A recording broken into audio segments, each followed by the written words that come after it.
The NBA season has come and gone, and the New Orleans Pelicans will finish this year as the second worst team in the Western Conference.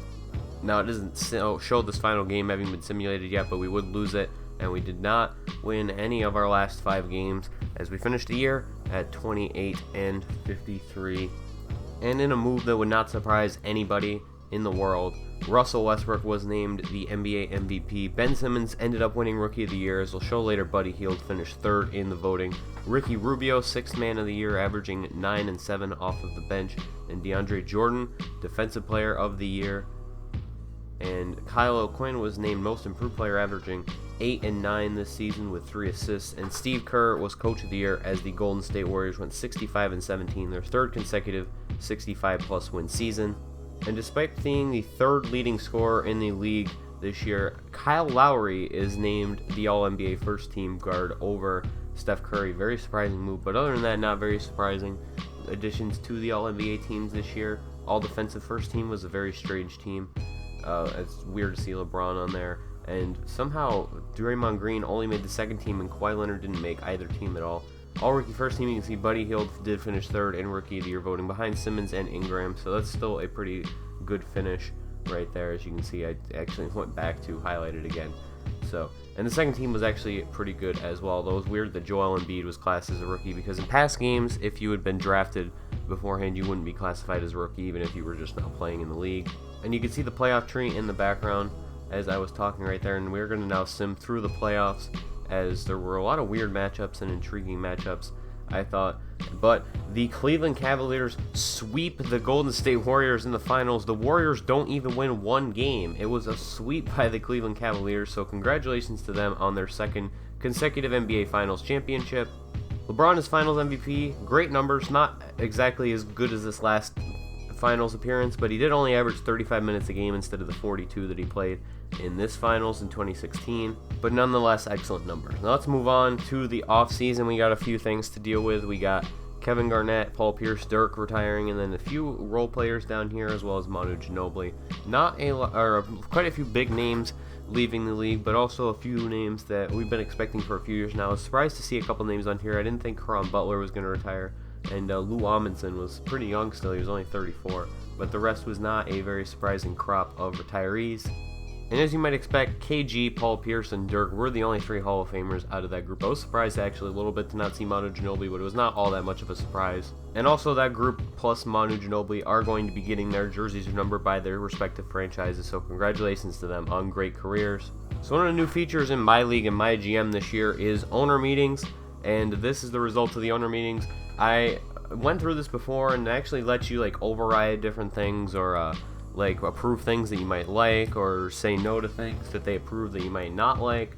But I don't really like any of the things that were here, and they all got rejected anyway. Other than the number of fouls being increased, which I thought was interesting. I don't like the shot clock thing. Changing the 8-second rule to a 6-second rule is kind of dumb, and it doesn't really make sense for the 10 players from each conference instead of 12 to be all-stars. And the draft lottery one was intriguing as well, and we'll definitely see if that one recurs throughout the league in future seasons. And before we get into the draft lottery, I'm going to show you guys the standings for this season, as well as our own players' stats, because I forgot to show that earlier on in the video. I didn't capture it until right before the draft because I just forgot. And these are the standings. We were tied for, I believe, the 3rd worst team after the Bucks and the Mavericks. I think it was like a 3-way tie for the same record. But a lot of interesting things happening in the East. Orlando making the playoffs. Chicago was the 2 seed. They won 55 games. They were only 5 games back of the Cleveland Cavaliers. So that was a very interesting result to the Eastern Conference. Here you can take a quick look at our leading stat getters on the year. Denzel Valentine played out of his mind this year. Buddy Hield's stats increased upon his return from injury. He went from about 15.5 points per game at the All-Star break to 17 to finish out the season. Denzel Valentine averaged about 16, 5, and 6, and with a steal and a half per game. So I'm looking for big improvement and a big performance out of him next year, depending on what role he's going to play. He's going to probably be moved if we get a point guard or anything this offseason. I'm prepared for anything with this team. We have a lot of versatility, and you can just take a look at the stats. I'm going to keep them up on the screen right now. I'm not going to speed them up or anything, but you can see who performed well for us in specific areas. We didn't have a lot of scoring outside of our big four players of Anthony Davis, Chris Middleton, Buddy Hield, and Denzel Valentine after the All-Star break. We did trade two of our top 3 scorers before the All-Star break, though, or 2 of our top 4 scorers, because I think Buddy Hield was like 3rd in scoring after Drew Holiday. So definitely a good performance out of that core group, but we do need improvement on the bench, and that is going to be something that we are going to look into this offseason. We also have one more starting spot open for whoever we draft in this upcoming draft, so that'll be interesting to see as well. So here are the results of the draft lottery. I actually recorded the entire draft lottery, and I was going to narrate it because it got very interesting in the last like 5 or 6 picks, because all sorts of teams moved around, but the recording didn't capture that part of it, and I went to import it into Sony Vegas, and it would not like read it. It said it could not be opened. So I had the screen grab of the draft lottery that I had saved to my computer separately of a video file. So this is how the draft lottery shook out, and we were lucky enough to get the number 2 pick. We were actually slated to have like the 6th pick, and we jumped into the top 3, and then we jumped the Mavericks as well. So that is going to be a very interesting spot to be in, because if we miss out on Josh Jackson, we have our choice of point guards, and that was the guy I was really gunning for in this draft. I thought he was the best player. I thought he had the best potential. He's an athletic freak. He could do everything. He was a good defensive player as well, and I really didn't have an interest in point guard because we had like 2 potential guys who could be our point guards. We have Buddy Hield, who could always move a point guard, and we have Denzel Valentine. So I wasn't really interested in any of the point guards in this draft. I didn't want Harry Giles because he didn't fit in with the vision that I had for this team. And Josh Jackson, he can't really shoot yet, but we're going to be working on that throughout his career to try and get him into this mold of player that I want on this team. So with that being said, let's move on. Before we get into the draft itself, we have to import a draft class, because I actually almost forgot to do this in the stream, because this is from yesterday's off-season stream. We are going to be downloading Embrace the Pace's draft class, and I want to say before we get into the actual draft itself, I will be editing it because I like his draft classes. I like Embrace the Pace's draft classes. I used them last year when I did Sim Leagues, but the problem is nobody can ever shoot threes, so I'm probably going to be going through all of the creative prospects after the draft and be editing their 3-point shooting. If they are good mid-range shooters and it makes sense for them to be good 3-point shooters, I will most likely be upping their 3-point ratings a little bit, because I don't think it makes a whole lot of sense for somebody to have an 85 open mid-range but then like a 62 3, unless they're like, you know, a center. That would make sense, but if they're like a shooting guard, it shouldn't really be like that, I don't think. So I'm going to be going through and editing that after the fact. Once I get around to it, if I have the time, I'll probably just set aside like an hour someday to do it. But anyway, let's move on.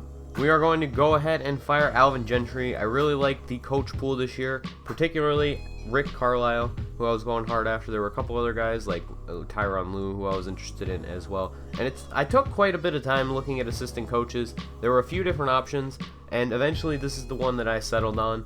And this is going to be quite the story to look at in the upcoming season.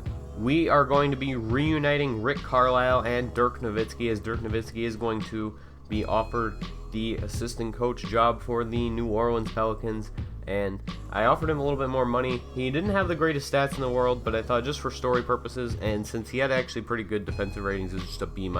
I decided to see if he was going to improve any. I only gave him a 2-year deal, so that will be a situation to monitor to see if he improves his coaching ratings any, or how our team performs defensively with him behind the bench. I thought it was a little weird that he had really good defensive ratings and not very good offensive ratings. It's very strange the way that they generate the former players who become coaches in this game. But after one day of deliberation, Rick Carlisle decides that he is going to coach the New Orleans Pelicans for the next 4 years, and his old star from Dallas, Dirk Nowitzki, is going to be joining him behind the bench for the next 2 at least. Let's head now into everybody's favorite part of the offseason, the NBA draft, as the Milwaukee Bucks have the number 1 pick, and they are going to select Dennis Smith Jr., so it looks like the time in Milwaukee for Drew Holiday is going to be up, as they did just trade for him this last season, but now they are drafting a starting point guard, and so he doesn't have any stats, of course, because I just imported the draft class, but that is going to put the New Orleans Pelicans in prime position at number 2 to select Josh Jackson. But first, I'm going to show you the trades that we did get offered and show you how bad the trade system is still, because number 1, we can still trade for the number 1 pick even if we didn't draft him. We could have still gotten him pretty easily. But like, none of these offers were very good. Like, as you can see, I'll scroll through them right now. It's mostly established players and high picks that aren't super great. The Chris Bosh trade wasn't too bad, but I don't want to fall all the way back to number 8. The Kings trade was fine for the pick, but they needed to include a better player, and they've been doing a pretty good job of improving the trade system. But I still don't think any of these offers are very good. And so here he is, Josh Jackson. You take a look at his ratings right here. At least what we scouted of him. Good inside and mid-range scoring, bad three-point shooting. Again, we're probably going to be addressing that. C playmaking, which for a wing player is actually pretty solid. Great perimeter defense and pretty good rebounding as well, so we could always slot him in at the 4 if we need him. He is a little bit bigger than Chris Middleton. This is going to be the guy that we are going to draft at number 2 overall. Josh Jackson becomes the second highest pick in Pelicans franchise history after 2012 number 1 pick Anthony Davis, who is still on the roster. Alright, let's get going here because we have some more stuff to cover from the draft. With Dirk gone, the Dallas Mavericks are going to be drafting Harry Giles at number 3. The Celtics are on the clock with their Nets pick at number 4, and they're going to take Markelle Fultz. So an interesting situation at point guard. Lonzo Ball heads to the Phoenix Suns. Terrence Ferguson to the Sacramento Kings. The kind of player they need actually since Rudy Gay will be opting out of his contract this offseason. Malik Monk to the Knicks. De'Aaron Fox is headed to Miami, as they're actually only picking number 8 overall because I did not know the situation with Chris Bosh this season, so he did play on the team all year. Jonathan Jean goes number 9, Jason Tatum number 10, Marcus Bolden goes to the Detroit Pistons at number 11. Josh Jackson's college teammate Talinka goes to the Jazz, so that solves a little bit of their point guard situation, as they did not have very many good players there, and that's really been holding the team back. And so the number 13 pick, actually, as I believe I turned this trade down because I turned down any trade that involved a player who was drafted during the draft, I believe. So, yeah. Grayson Allen goes number 13 overall. This is the actual Sixers pick. I don't know what their number 10 pick was because they just missed out on the playoffs, so 13 was their actual pick. As I was loading another pick again, and I actually believe I approved this trade. And after the lottery, we will be cutting to our next pick, which is going to be number 27 overall. So after this pick, if it ever comes up, because the draft is still pretty slow for whatever reason, and these trade animations take pretty much forever. So number 14 overall is going to be Jonathan Isaac from Florida State. Let's move on, as we have covered the entire lottery at this point. And I had said that I wanted to deal Omer Asik in the offseason. I held on to him at the trade deadline, thinking that in the offseason he'd be a better trade chip. But he really didn't field any great offers or anything that would get us like a second round pick without giving up any sort of other asset. So needing him off of the books, I wanted cap space in this offseason because I knew there were a lot of big free agents and I wanted to pursue a couple of them at least. Omer Asik will be dealt to the Dallas Mavericks for AJ Hammonds and Shinaku Onaku, or Onaku is, yeah, Onaku, I can see that on my preview screen. No, they're probably not players who are going to make the team. Maybe Hammonds might, depending on our center depth, but it's going to depend on later trades during the offseason, as I unplug my headset right there during the middle of the recording. But that is going to be the trade that we make, as Dallas is going to accept. Number 27, the selection that we acquired from the Thunder in the Solomon Hill trade earlier on in the first season, is going to be used to select Tyler Lydon out of Syracuse. He is a guy who has size, good rebounding ability, decent post defense, and most importantly, shooting ability. My entire philosophy with this team has been to build a team of players who can be very versatile, fill multiple roles, as well as shoot threes, shoot from the outside. So he is going to fit into my vision for the team perfectly. And now here we are in the second round selection, number 34. We are going to be going with Justin Jackson out of North Carolina. He has a couple skills I think that can be developed. He's a good shooter. He has good playmaking as well, and he's a solid rebounder, not great. He could be a sort of a sixth man in a certain role, and really what I was playing for at this point was potential. He had B potential, and he was here in the second round, so that was really what I was looking for. Is we had 2 second round picks. This was our own second round pick that we traded back for the Timberwolves when we traded them Taj Gibson earlier on. So this is going to be the selection that we make right here. As you can see, it actually was the number 33 pick, excuse me. And we're going to be trading our other second round pick along with a pick swap for next year for Dwayne Bacon, who was drafted as the first pick in the second round by the Memphis Grizzlies. Might not make the team. He might. I'm definitely going to sign him and see if he is going to be gunning for a roster spot. If not, we can always trade him. But I was really in it because I wanted the pick swap. We actually get the better of the 2 picks with the Celtics. And I really didn't want to make another second round pick because I did not like what was on the table at this point. So we are going to be moving forward after that trade. And since we did have the necessary space on our roster, we'll be signing all of the 4 of the players that we did pick up during the draft. Nobody will be let loose to free agency. And speaking of free agency, we are going to be declining the options of both Adrian Payne and Josh Huestis. Dante Cunningham accepted his player option for this season. I was interested in retaining Houston. Payne, I said from the beginning I was probably going to get rid of, but Huestis had a pretty decent skill set, but I thought that we had quite a bit of depth on the wing, especially after the 3 wing players that we selected or picked up during the draft. So I thought that Huestis was expendable at this point. He was really, the point of having him in that trade was just to get the trade to go through. So now let's move on to our own free agents. And in terms of this group of our own free agents, I really only wanted to retain Ronnie Price. Other than that, I really didn't care about the rest of these guys. So we will be moving into the actual free agency portion. But in anticipation, we are going to be making a couple trades first. We are going to be trading for a Minnesota 2020 first round pick. We're going to be dealing Alexei Achinka and the Onaku guy from the Mavericks trade that we just acquired. And this isn't really a trade that I wanted to make, but we really needed cap space, and these 2 guys were eating up a significant portion of it. We're going to be trading E'Twaun Moore and Chick Diallo to the Warriors for Patrick McCaw and a 2018 unprotected first-round pick. And that trade makes a little more sense once you see the free agent class for this year. And it is loaded. LeBron, Steph Curry, Durant, Chris Paul, Blake Griffin, Kyle Lowry. And those are just the unrestricted free agents. That's just the start of all of this. Gordon Hayward is down there as well. And there were really 2 guys that we were pursuing out of this entire group. Steph Curry is the most exciting player in the NBA right now, and we definitely could use his skill set on the team. Arguably the greatest shooter in the history of the league, and he does not want a lot of money. He's only wanting a $26.84 starting salary for the first year, and so we are definitely going to be offering him that contract. We'll see if he is interested in the deal at all or if he will be accepting it. And Kevin Durant has the perfect skill set of a wing player for the team that I am building. Excellent shooter, pretty good perimeter defender, and he is good rebounder, and he has size. Of course, he's only listed at 6'9" in this game. We all know he is much taller than that, and he can fill a variety of roles for this team, and he immediately will become the biggest player in franchise history for New Orleans. So we are going to monitor both of these contract situations. We do not have room to sign both, but if we could get one or the other, that would definitely be a big boost to this team. A lot of problems with your team are covered up if you can get a superstar, and New York just got theirs, as Steph Curry will be playing his games in MSG for the time being, signing with the New York Knicks on a 4-year, $114 million deal.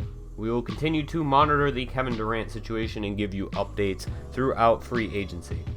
But we had to go forward assuming that we weren't going to get Durant, and so if we're not going to get Durant, then there are still a few holes on the team, and well, there will still be holes on the team even if we got him anyway. But Darren Williams, we liked his skill set, very good offensively, not the greatest defender, but good playmaking, good shooting, and he could be a perfect backup point guard, better than Langston Galloway, who was okay last year, but I definitely want to see if we can do better at that spot off of our bench. So we are going to offer him a minimum deal. We're going to offer Iman Shumpert a 1-year minimum deal. He was waived by the Cleveland Cavaliers, and I like his skill set. Good shooter, good defender, and he was one of my favorite players when he was on the Knicks a few years ago.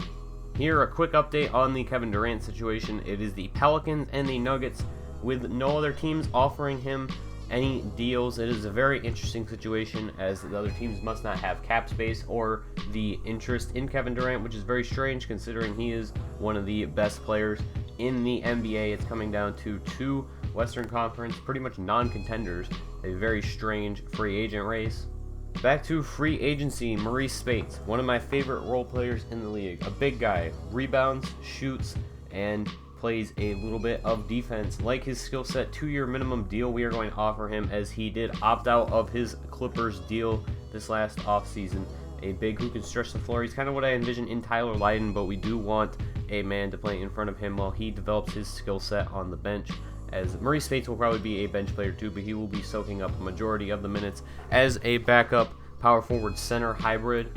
And the Nuggets have withdrew from the Kevin Durant sweepstakes, and the Pelicans are now the only team with an offer on the table for Kevin Durant. So it is looking increasingly like he is going to be joining the team, and he is going to do just that the next day, as he is going to sign the deal with the New Orleans Pelicans. 3 years, $98.17 million. That is over $30 million a year, as well as he's going to have a player option at the end of that and a no trade clause on the deal. So we are definitely very happy to have him in New Orleans, as he's going to pair with Anthony Davis for one of the best 1-2 punches in the league.